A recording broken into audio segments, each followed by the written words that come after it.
Bien, mis hermanos, Jehová sea con ustedes. Vamos a continuar y para iniciar, me permiten, vamos a poner nuestra presentación y por aquí la tenemos.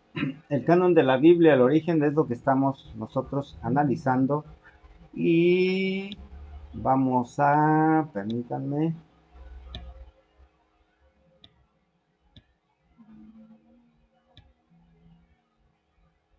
ahí está. Bueno,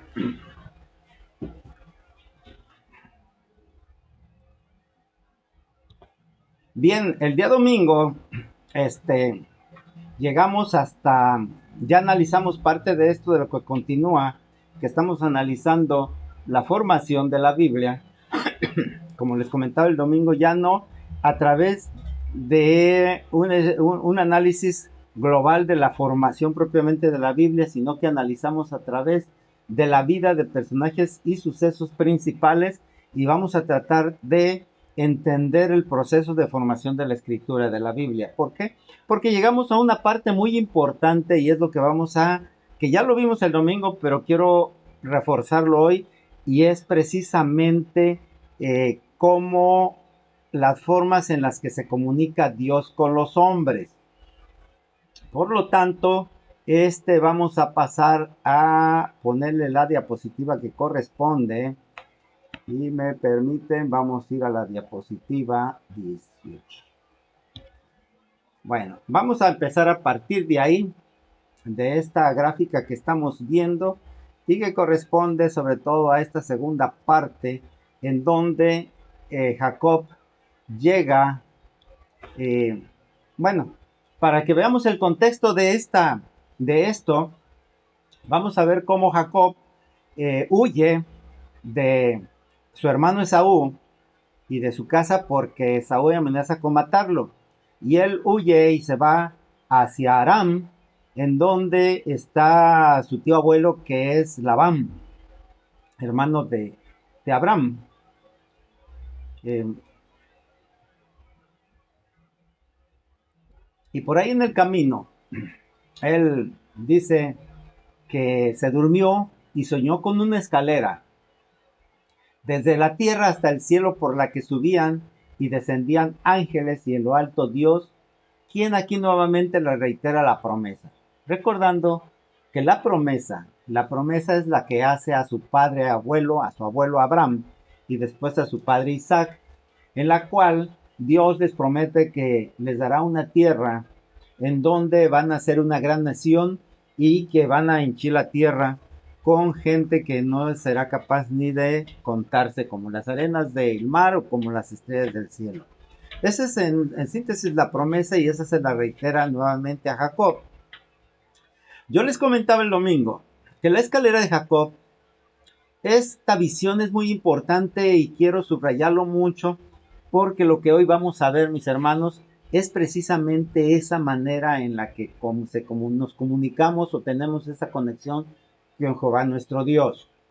Aquí la escalera de Jacob se puede considerar como un puente entre la tierra y el cielo que establece una conexión objetiva entre Dios y el hombre, es decir, una línea directa de comunicación, algo que es tangible y no solamente una forma subjetiva del mensaje de Dios como por ejemplo o una visión, un sueño o algo que nos haga indicar que Dios está comunicando con nosotros, que eso sería todo el tiempo porque Dios siempre está a nuestro lado y está en todo lugar y con todos los seres de la tierra.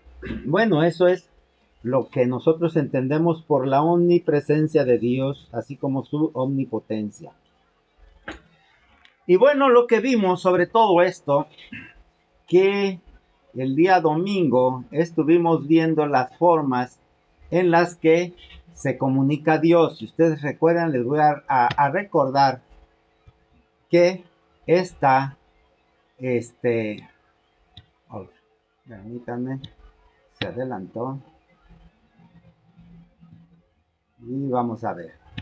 Primero, establecemos pues ya esta visión. El día domingo hicimos un pequeño ejercicio respecto de las formas en las que nos comunicamos o se comunica Dios con nosotros. El resultado fue esta de lo que se vio ahí.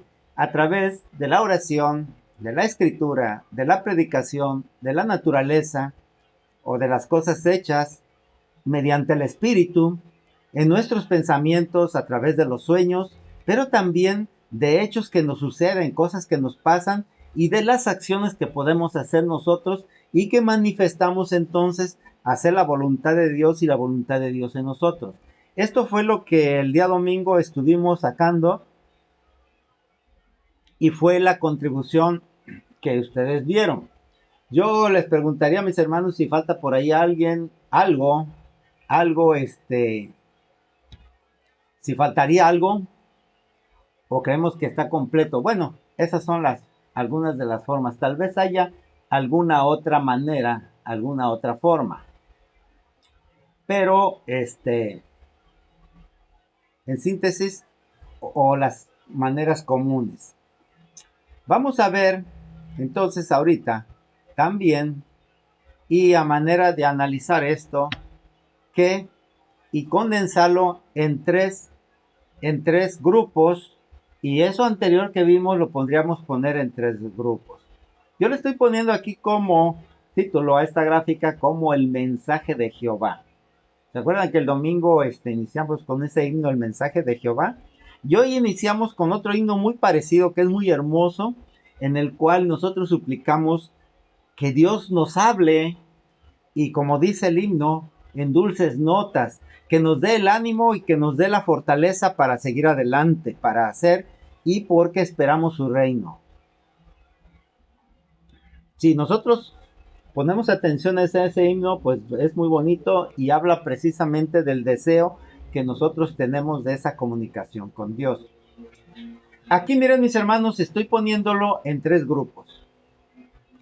Más o menos, si nosotros nos vamos al anterior, vamos a ver que todos de alguna manera se pueden agrupar en estos. En primer lugar, vamos a ver el mensaje escrito, que es lo más común, la palabra de Dios escrita, la Biblia. Aquí tenemos nuestra Biblia compuesta, como ya lo hemos analizado en otra ocasión, por el Antiguo y Nuevo Testamento, por todos los libros, y ya vimos toda con su conformación, todo lo que conlleva a esta obra, que como su nombre lo indica es realmente una biblioteca porque son muchos libros muy variados. Aquí hay un problema. Vamos a sujetar aquí que están pues los libros que componen la Biblia. Además también tenemos en el Nuevo Testamento las cartas pastorales de los apóstoles. Tenemos las historias de la vida de Jesús de Nazaret, del Señor Jesucristo a través de los 4 evangelios, pero hay muchas más y hay muchos libros que todavía que se usaron en un tiempo, pero ya no.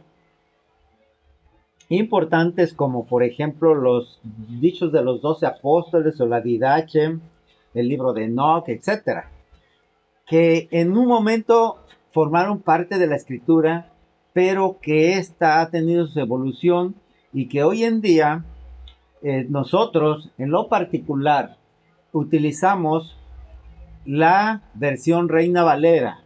Generalmente yo en los estudios pongo dos Biblias, que es la Reina Valera Revisión 1960 y una Biblia que se llama Traducción al lenguaje actual, que es más coloquial y trata de darle sentido no tan estricto y en algunos momentos parece estar más clara. Aquí lo importante de tener en cuenta en cuanto a cómo se comunica o qué nos dice Dios a través de la escritura es que desgraciadamente está sujeta a interpretación. Y la interpretación, ya sea a través de otras personas, de terceros, o la interpretación personal va a estar sujeta a nuestro estado de ánimo, va a estar sujeta a nuestros deseos, a lo que nosotros pensamos, conocemos y muchas veces a una lectura que la misma Biblia presenta dificultades porque vamos a encontrar partes controversiales, partes que no se entienden o que inclusive son contrarias, que parece que son paradojas y que el mismo apóstol Pablo dice que tiene algunas cosas difíciles de entender. Y eso nos lleva a veces a que también especulemos sobre la escritura y al final de cuentas la idea que tenemos del mensaje de Jehová pues está muy desviado de su voluntad. Y así encontramos pues que nos justificamos en nuestras acciones o en lo que queremos hacer a través de la palabra escrita, porque así dice la Biblia. Aunque no lo diga de esa manera, pero nosotros verbal o literalmente lo podemos interpretar así. Y nada más como ejemplo, una de las partes muy socorridas es la del diezmo, que ahorita lo vamos a ver, analizar un ligeramente porque ya veremos como un tema aparte lo del diezmo. Pero es muy utilizado, ¿por qué? Pues porque procura muchos recursos. Miren, quienes predican y se basan en el diezmo se vuelven millonarios. Tienen muchas riquezas y pues vamos a ver, a voltear a ver el Vaticano, los lujos que tiene, a ver los dirigentes de la luz del mundo, de los testigos de Jehová, viven como potestados, tienen aviones particulares, bueno, mansiones, todo eso lo sacan a través de la escritura, del gran negocio de la Biblia y de la predicación, y ese es el problema que encontraríamos en la escritura. Entonces, como ahí mismo dice que la escritura es útil para... ¿Para qué, mis hermanos? Redarguir, para corregir, para instruir en justicia. Así es, pero a veces el resultado va muy, pero muy lejano a eso. Ese es el problema de la escritura. Entonces, esa es una manera en la que nosotros podemos conocer qué es lo que Dios quiere de nosotros o nos habla. La otra manera es a través del Espíritu. Y aquí le pongo ahí que es el mensaje sentido. Es decir, lo que nosotros sentimos. A veces puede ser un hecho, un sueño, un fogonazo, algo así que se nos ocurre, o algo que nos redarguye nuestro espíritu para hacer, nos mueve a hacer buenas acciones, o a ser honestos, o a hacer cualquier cosa. De esto, mis hermanos, por ejemplo, para que nos demos cuenta cómo se actúa a veces el mensaje a través del espíritu, quiero yo recordar una anécdota que nos platicó nuestro hermano Juan Arango. Y él dice que en una ocasión ya iba en su taxi y como ustedes sabrán, pues él tenía un poco restringido y tenía que trabajar para la comida. Y dice que él llegó a un crucero en el cual él se sentía muy inspirado. Y se acerca un franelero a alguien y dice, en ese momento yo me sentía muy inspirado y dije, le voy a ayudar. Y saqué 10 pesos para darle, una moneda de 10 pesos. Y bueno, pero el joven, un chamaco, él llevaba una torta en el tablero de su carro, era su comida. Y el muchacho pues le dice, no, le hace señas de que no quiere el dinero, que mejor apunta hacia la torta. Y pues él sintiéndose inspirado, toma la torta y se la da. Y en ese momento, pues el chamaco se va contento. Y en ese momento él se da cuenta de lo que hace y dice, híjole, mi torta, mi comida, como él expresaba, una torta de jamón. Pero él hizo esa acción sin pensarlo, inspirado. Esos son los mensajes sentidos que a través del Espíritu nos da nuestro Dios. Y crean los que los tenemos a cada momento. Aunque a veces nosotros por la práctica dejamos de sentirlos. Y como bien dice el apóstol en una parte, parece que tenemos cauterizada la conciencia. Entonces, esa es la segunda manera en la que Dios se comunica o establecemos ese puente de comunicación con Dios. Y el tercero es los hechos. Los hechos son las cosas creadas. Dice la escritura que por las cosas hechas conocemos a Dios, pero también sabemos lo que Dios quiere, lo que Dios hizo de nosotros, nuestra propia vida, los momentos que tenemos a veces enfermedades de las que nos recuperamos o que sentimos algo, algún hecho que pasa en nuestra vida, que vemos en personas, que vemos cómo alguien trabaja vemos que hay bondad y misericordia en el mundo. Todo eso nos lleva, mis hermanos, a que nosotros entendamos cuál es la voluntad de Dios y ese mensaje que llega a nosotros. Por eso yo quise condensarlo en estos tres, y a propósito de que precisamente es aquí Jacob cuando ve en este sueño esa escalera que, como yo les digo, ya se establece una conexión objetiva, algo, y no es solamente algo como dice que un mensaje X, que si habló o no habló, cómo habló. Aquí él está viendo esa relación porque, mis hermanos, más adelante yo les comentaba por ahí en Juan 1:51 también palabras de nuestro Señor Jesucristo. Y vamos a ver, mira, les voy a poner Juan 1:51 ahorita. A ver,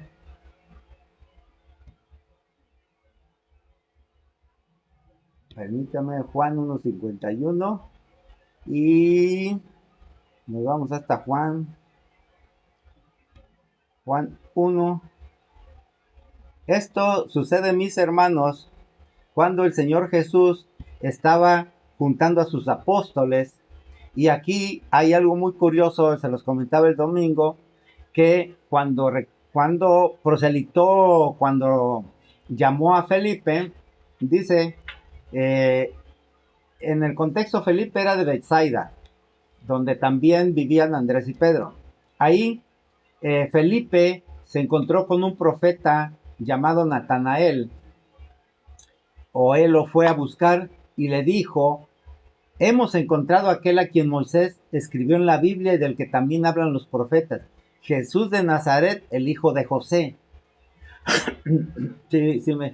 Perdón, déjenme ponérselos ahí.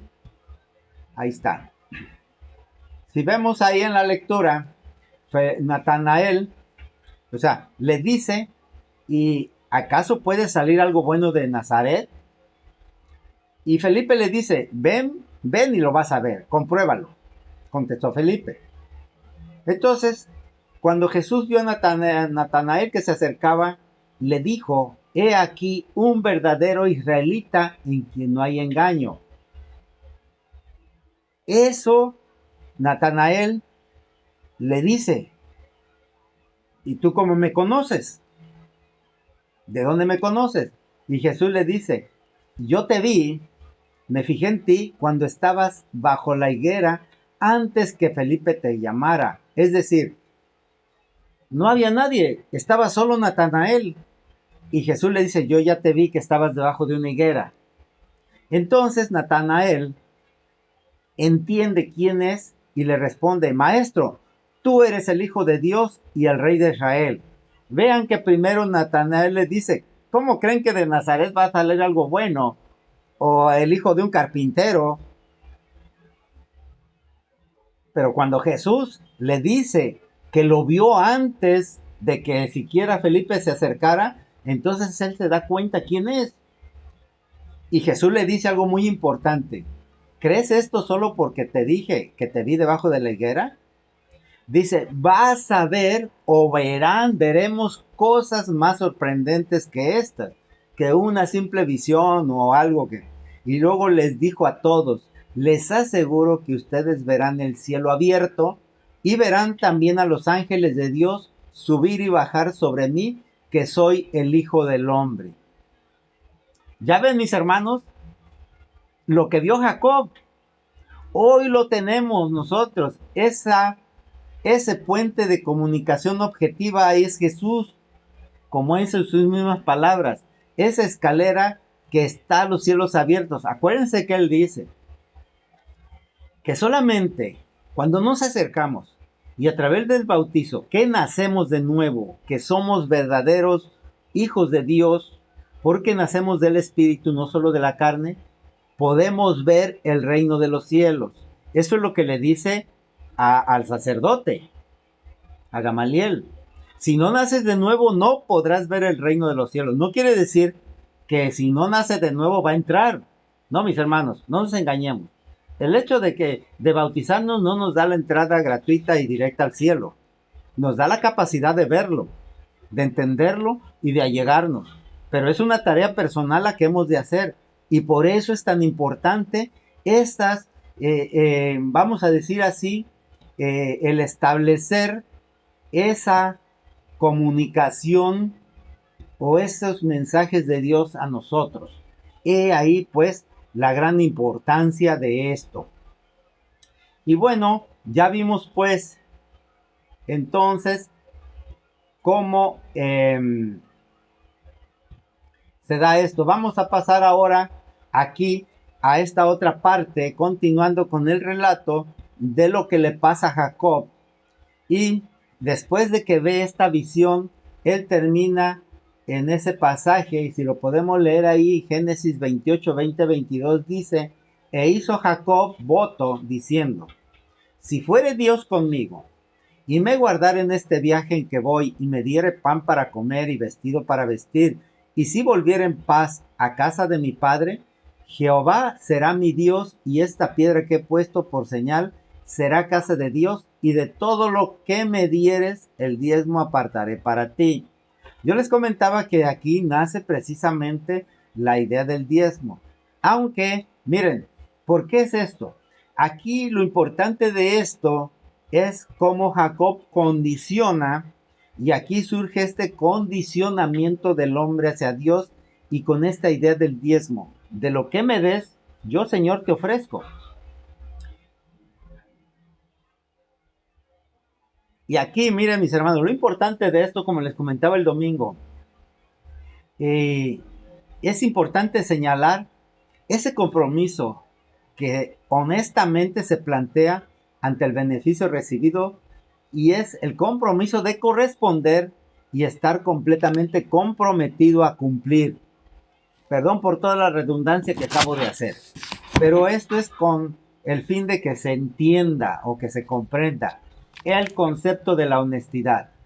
Yo les sugería, en mi opinión, que para mí Jacob, uno de los hombres más tramposos, y lo veríamos un poquito más adelante, o de una vez, miren, para que veamos que de alguna manera no soy el único que tal vez eh, habla de Jacob como, como algo tramposillo que hizo. Vamos a ver en Oseas, en el libro de Oseas, en el capítulo 12, lo que dice aquí. Es una... es algo del juicio de Dios para Israel. Efraín en aquí se interpreta como Israel. Y es desde el versículo 2, dice, pleito tiene Jehová con Judá para castigar a Jacob conforme a sus caminos, le pagará conforme a sus obras. Es decir, Dios ha iniciado un juicio contra el pueblo de Israel y lo va a castigar por su comportamiento. Y recuerda que desde el seno materno, desde antes de nacer, Jacob engañó a su hermano. Dice, en el seno materno tomó por el calcañar a su hermano y no lo dejaba salir.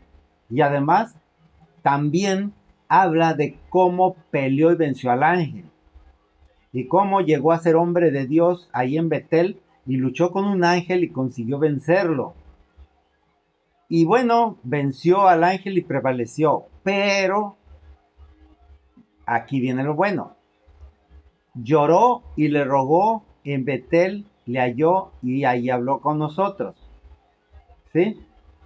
Esto que habla el profeta Oseas de Jacob no es otra cosa, mis hermanos, más que precisamente lo que comentaba que, bueno, Jacob hizo lo que tenía que hacer, pero fue honesto.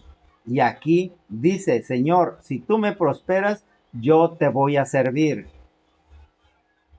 Aquí es muy importante esto, porque hablamos de la honestidad, que es muy fácil prometer. No nos cuesta nada decir, prometer y no cumplir, y tantas cosas que hacemos. Yo creo para tener ahora y que Dios porque aquí hay la frase donde dice que Dios amó a Jacob. Y decía, bueno, ustedes se dan cuenta de lo que dice Oseas de Jacob, pero aún así Dios lo amó y aborreció a Esaú. Pero aquí hay dos cosas. A Esaú lo aborrece porque él no le importa su primogenitura, no le importa nada. Él lo que quiere es, dentro de su pragmatismo, comer y estar bien. Y mis hermanos, desgraciadamente hoy en día todo el mundo quiere estar bien, quiere tener salud. Eso es lo que le pide a Dios. Eso le pedimos todo a Dios. Que nos vaya bien, que nos dé salud, todo esto. Porque así como Esaú, eso es lo que importa, el día con día. Sin embargo, Jacob, con ese condicionamiento, pide también que le vaya bien, pero se compromete y es honesto, es sincero, y seguramente eso es lo que le da valor ante Dios.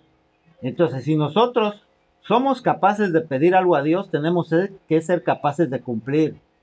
Si no consideramos que no tenemos la fuerza, fortaleza ni el ánimo de cumplir, mejor no le prometamos nada a Dios y no le pidamos que sea su voluntad.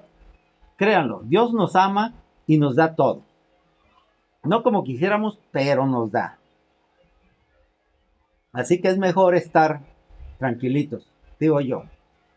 Esto es en cuanto a esta parte tan importante que yo quiero comentarles de por qué Dios ama a Jacob y la importancia de ser, de cumplir con nuestras promesas, de ser pues muy objetivo en ese sentido. Vamos a ver ahora esta segunda parte continuando con la historia de Jacob, porque es la más abundante. Acuérdense que en Isaac pues era muy poquito. Él continúa y llega a Aram. Cuando llega ahí, él llega a donde están los pastores con sus rebaños y ahí llega Raquel, que es la pastora del rebaño de Labán. Y Jacob destapa el pozo, retira una roca que tapa el pozo y le da de beber al rebaño y le pregunta a Raquel, ¿quién es?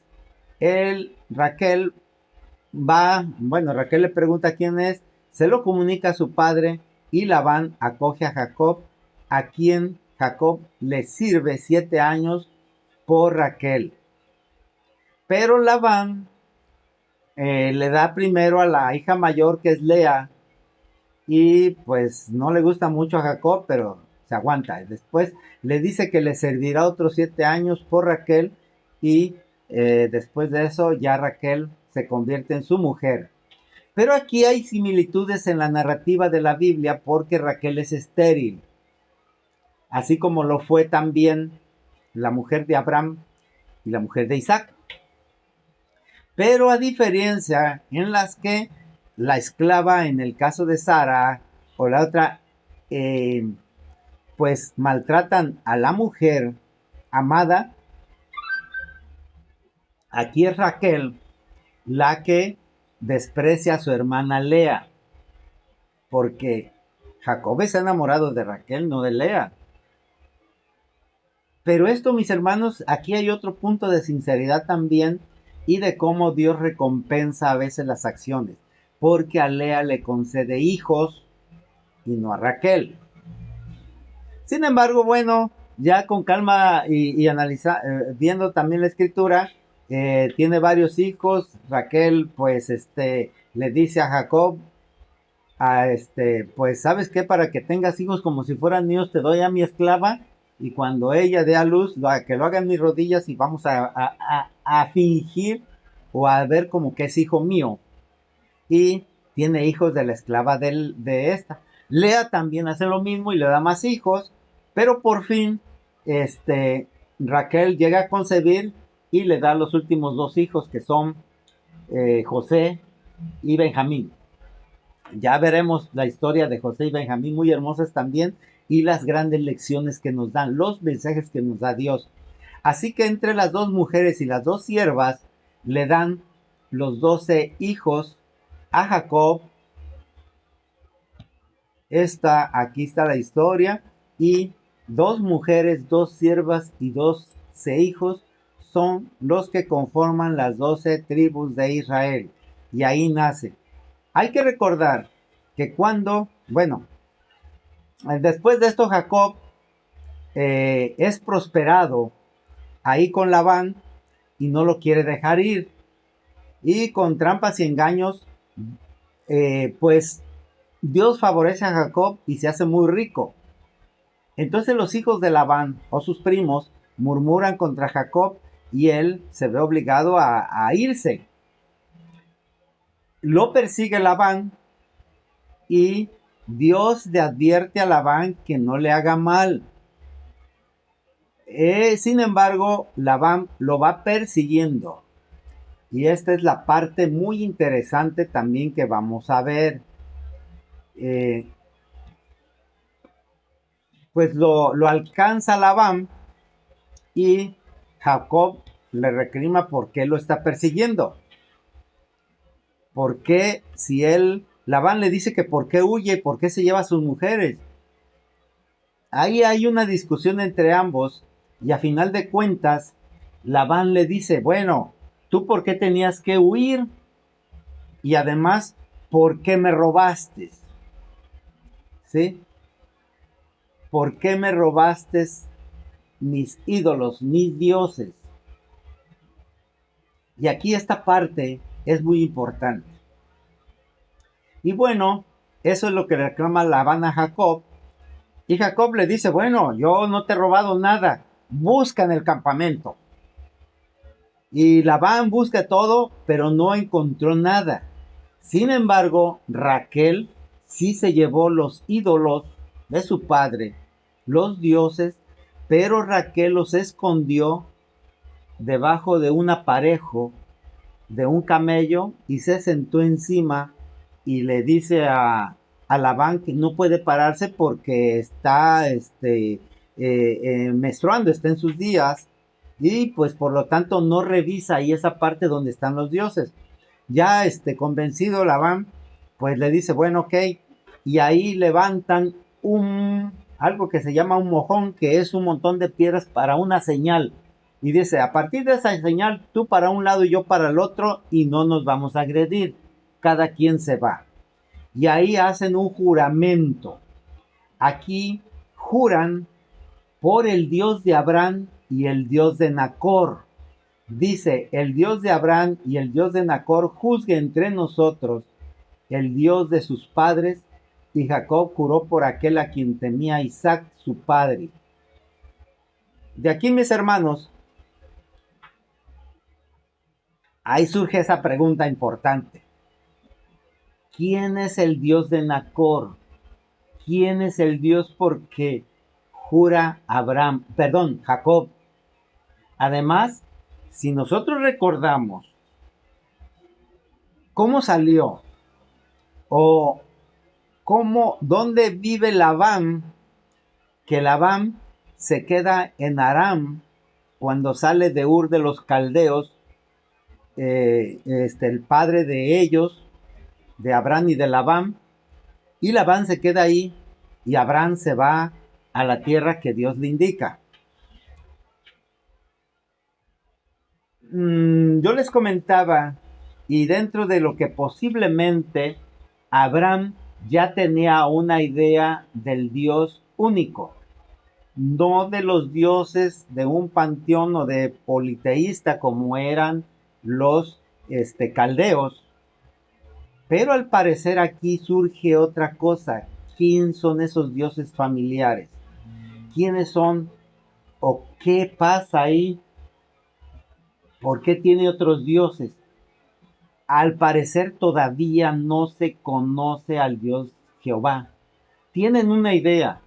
Tiene una idea Abraham, tiene una idea Isaac y tiene una idea Jacob. Pero aún no se define. Por eso, después si ustedes se dieron cuenta en nuestra introducción de la oración que hacemos, hablamos del Dios de Abraham, el Dios de Isaac y el Dios de Jacob y el Dios y Padre de nuestro Señor Jesucristo como identidad. Hasta aquí no se conocía la existencia de Jehová, por lo que parece ser. Vamos a aclarar y lo vamos a tomar con calma. Para el domingo lo vamos a ver esta otra parte de analizar qué dioses son o cómo podríamos entender que se conocía por la religión, si es que existía en esa época, y cómo era con Abraham. Hasta aquí lo vamos a dejar, mis hermanos, y vamos a continuar el domingo.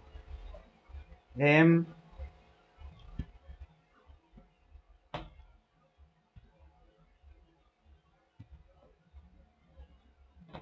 ah, nada más me permiten.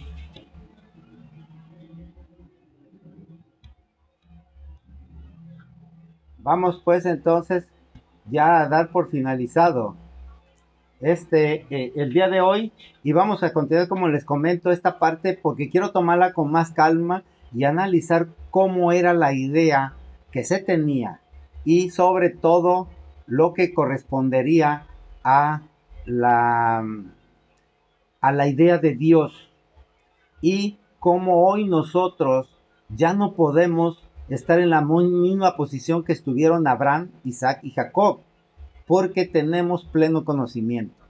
Bien, mis hermanos, que Jehová les bendiga y les guarde. ¿Alguna pregunta, algo que quieran? Tenemos un minuto.